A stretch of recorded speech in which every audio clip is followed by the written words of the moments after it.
So I had a handful of people that asked me if I would do the lead up episodes up to the Franco-Prussian War that Real Time History, I think is the name of this channel, did. So I'm going to do it. There's four, I believe. There's five total, I think, but I'm skipping one because it's just an intro.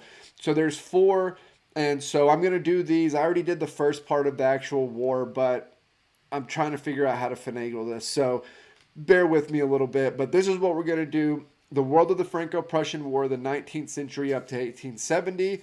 Remember, if you like the content, want to support what we're doing over here, like, comment, subscribe, or you could join the Discord. I'll put the link down in the description box below. With all that being said, let's jump into it. The world of the 19th century was changing in dramatic ways.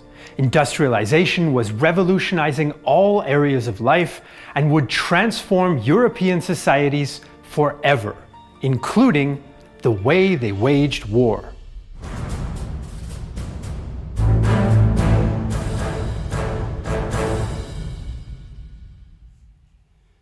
Hi, I'm Jesse Alexander, and welcome to Glory and Defeat, the story of the Franco-Prussian War.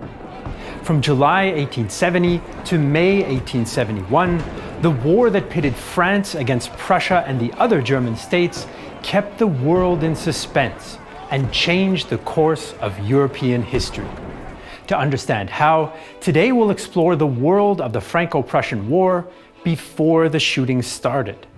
So let's take a look at what the 19th century was like and how technological, social, and political changes revolutionized Europe.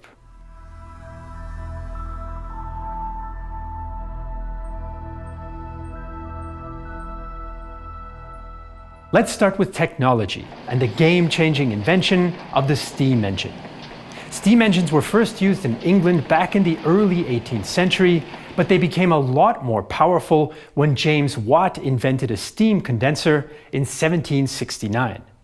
These new and improved machines were used to increase production in coal and iron ore mines. The increased productivity led to a cycle of more demand for coal, iron, and new products made from steel. The most important of the new steel products was the railway. In 1825, the first railway line for passengers and goods began service in northern England, and it kicked off a revolution in mobility. Distances that had previously taken days or even weeks to cover now took hours or days. And the radical new technology soon spread to France and what is now Germany in 1827. Between 1848 and 1870, the railroad network in France grew from 1,800 kilometers to 17,500 kilometers, and developments in the German states were similar. This new technology caused some concerns, as some feared that the speed of the trains might cause people to go mad.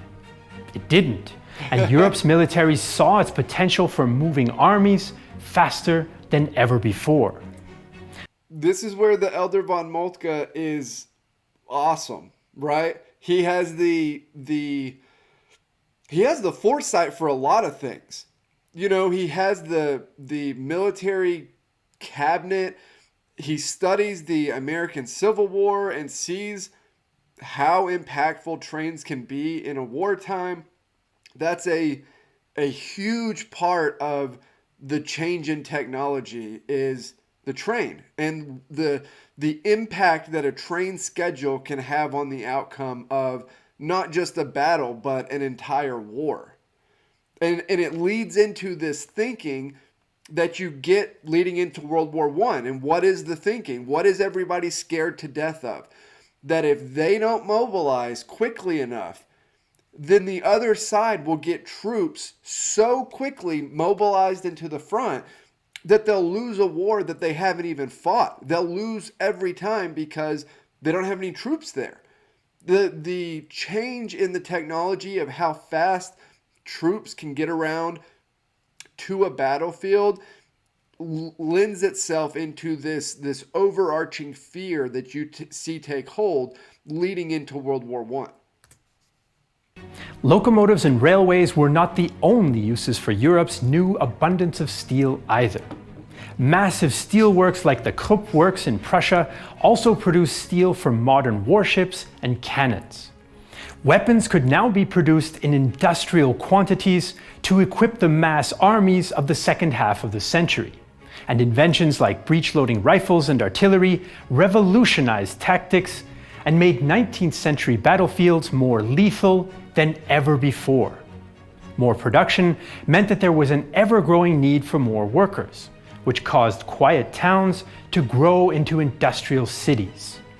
Manchester had just 35,000 residents in 1750, but 250,000 in 1841, and the rest of Europe wasn't far behind. Industrial centers sprang up around coal fields in central England, northern France, Belgium, the Ruhr, and Silesia. And the millions of workers arriving in these industrial zones got there by rail, which seemed to have conquered space and time. To the newly minted industrialists who owned the mines and steel mills, all this was quite an ingenious cycle. Now, aside from steel mills and mines, industrialization also brought other changes. The railway shrank the world for those who had the means to travel, which gave birth to tourism. Industrial production methods increased crop yields, which reduced the danger of famine in developed countries, and advances in medical science helped save lives. Electricity began to light towns and eventually homes, and made possible even more inventions like the telegraph. The telegraph allowed people to send messages faster and farther than ever before, and by 1860, a transatlantic cable linked the telegraph networks of Europe with the United States. The public could now get domestic and foreign news almost as it happened. And yeah, think about that. That had to be so bizarre at the time to think that you're living in these two totally separate worlds. You know what's going on in Europe, but you're on a huge lag on, everything that's happening. And then almost instantaneously, you have this method where communication can happen, at the snap of a finger. That's just what a bizarre world this would be to live in. And react to it directly. A news cycle that changed the nature of press reporting. Telegraphing also revolutionized communication in war by shortening the chain of command. In the Crimean War in the 1850s, cables from Paris could reach the front in Russia in just one day.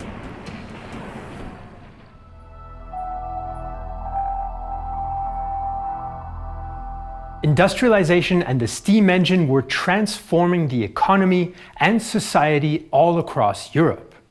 Some observers also noticed that the changes came at a terrible cost to the workers that made them possible.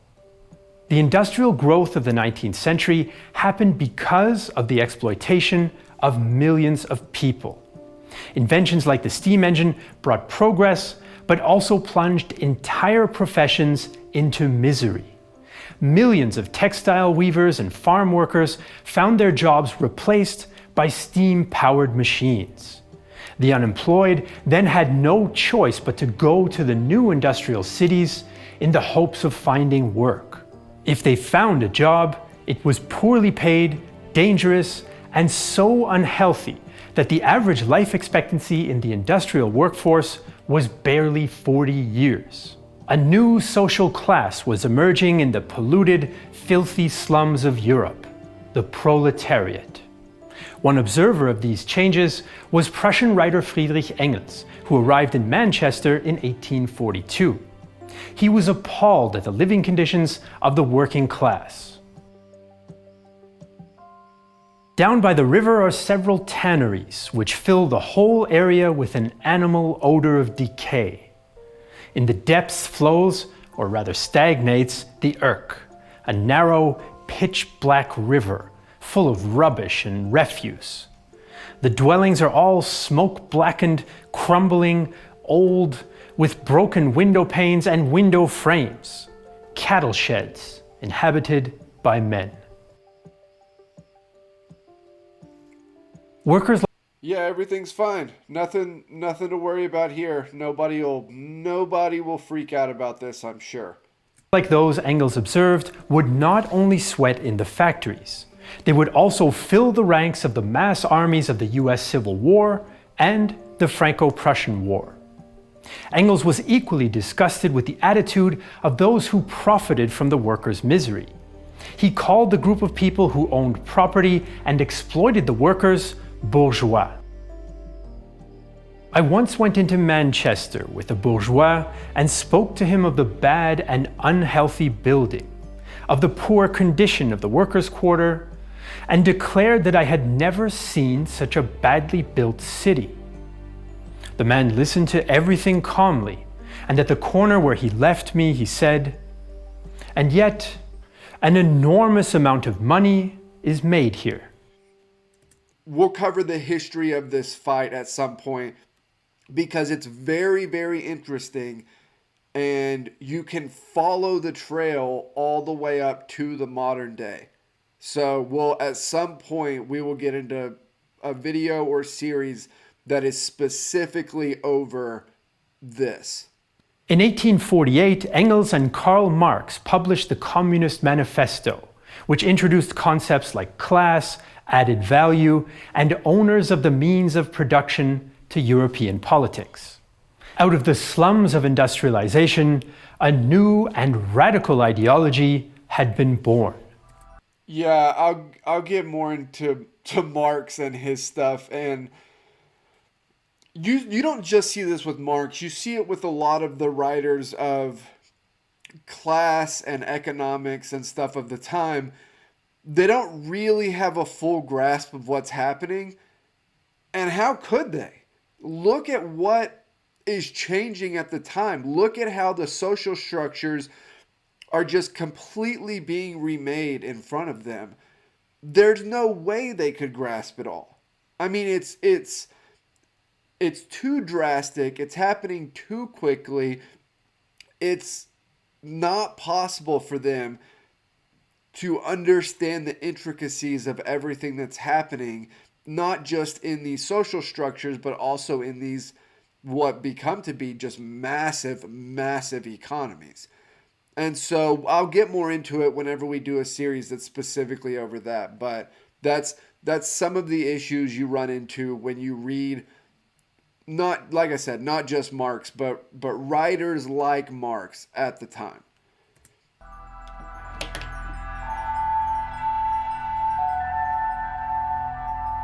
The misery of the industrial labor force had given rise to communist and Marxist thought, but Marx and Engels weren't the only ones with new ideas. There was another new concept that would change the 19th century world as well, and it was nationalism. The French Revolution of 1789 brought the idea of the nation into the world.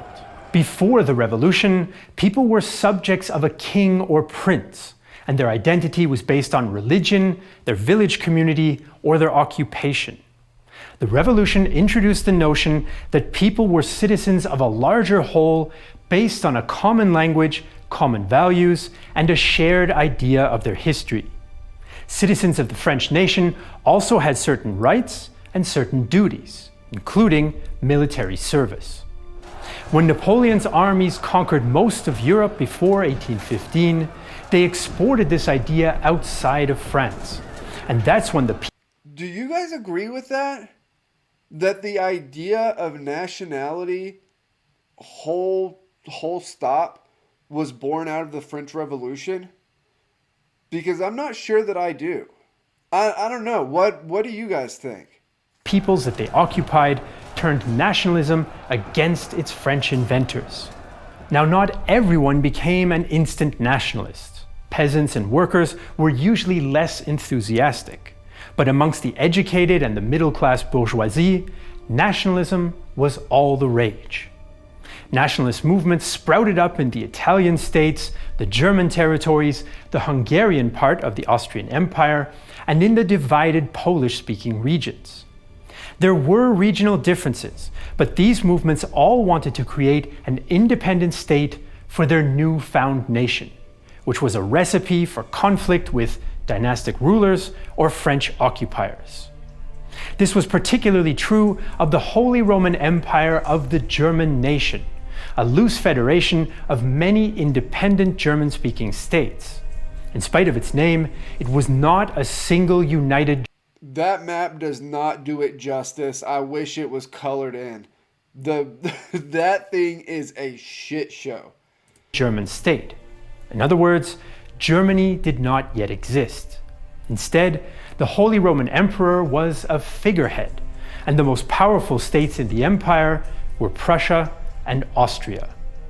Here too, academics and middle-class German speakers enthusiastically hoped for a united Germany, especially after Napoleon destroyed the old Holy Roman Empire in 1806. Oh, they're going to get one all right. It's just not going to be under Austria. Some German states fought with Napoleon, but others, including Prussia, fought back and eventually defeated France in what the Germans call the Wars of Liberation. Many German speakers felt that they'd gone into battle for a German national and constitutional state modeled on the French Revolutionary Republic of 1789. But unlike in France or Spain, what a German nation-state would look like was still unclear, since the German states had different religions and cultures. A popular song of the day asked, "Was ist des deutschen Vaterland?" What is the Germans' fatherland? Enter Otto von Bismarck. The song defined the fatherland as everywhere German was spoken, which clashed with the territorial claims of other groups. This was an original sin of the German national idea, and one of the many reasons why there was no united Germany in 1815. All of these dramatic technological, economic, and social changes have caused historians to refer to the 19th century as, quote, the transformation of the world. Industrialization accelerated the pace of life and work, led to modern mass society, and to the creation of the working class. At the same time, new political concepts like communism and nationalism began to take hold. By mid-century, this combination of rapid change and radical new ideologies would lead to a wave of revolutions that would shake all of Europe, including France and the German lands. Now, an ambitious and in-depth documentary series like Glory and Defeat can only exist with your direct support. So if you want to contribute... Okay, so that was the world of the Franco-Prussian War, the 19th century up to 1870. I will get the next part of the Swedish Ranger series out tomorrow, and then the next part of the Glory and Defeat series out either tomorrow or the next day. But as always, like, comment, subscribe, help me keep building the channel over here, and I'll see you all next time.